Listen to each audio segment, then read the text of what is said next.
What we dealt with this runoff season and are currently dealing with is that we had record snowpack. We've never had a bigger snowpack in the Six Creeks area.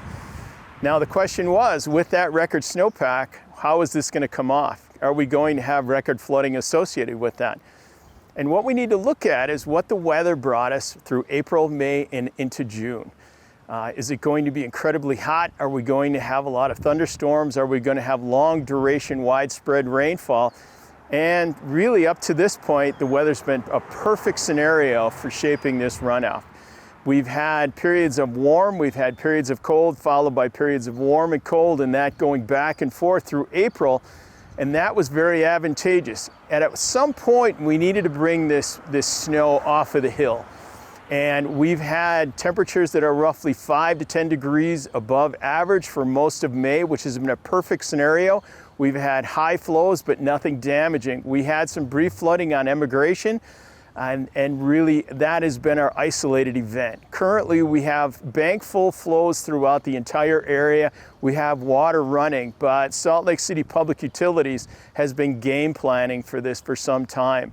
And they've been adaptive, they've been flexible, they've had a lot of moving parts to keep the public safe, keep the water out of the roadways. And we just had a meeting this week, and we meet every week with the forecast, and then we game plan for how it's going to be dealt with. And that's worked out quite well. To this point, we've had a runoff that's been very doable.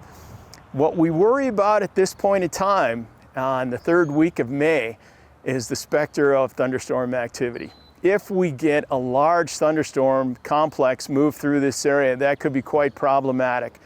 To this point, we haven't had that. We've had precipitation during May that's about 20% with the absence of any large thunderstorms, and we hope that will continue.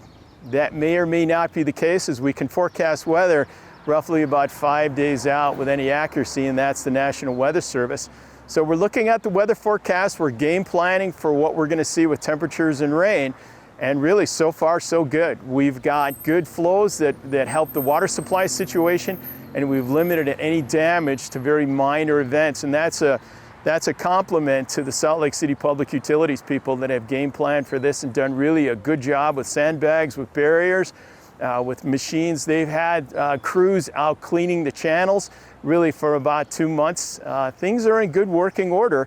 And that's what we'd like to see up to this point. We don't want to see thunderstorm activity if we can keep that at bay and keep temperatures in this 5 to 10 degree range above average. We'll come through this with peak flows sometime in the first or second week of June, and we'll have good water supply, and we really won't have any damaging flooding. If you have concerns and you live next to a waterway that you think may be flooding in the near future, it's a good idea to go to Salt Lake City Public Utilities and go to their website. And they'll have some good information on what you can do, keep you informed, and you should rest easy that they are working 24/7 to keep things under control and safe for your house.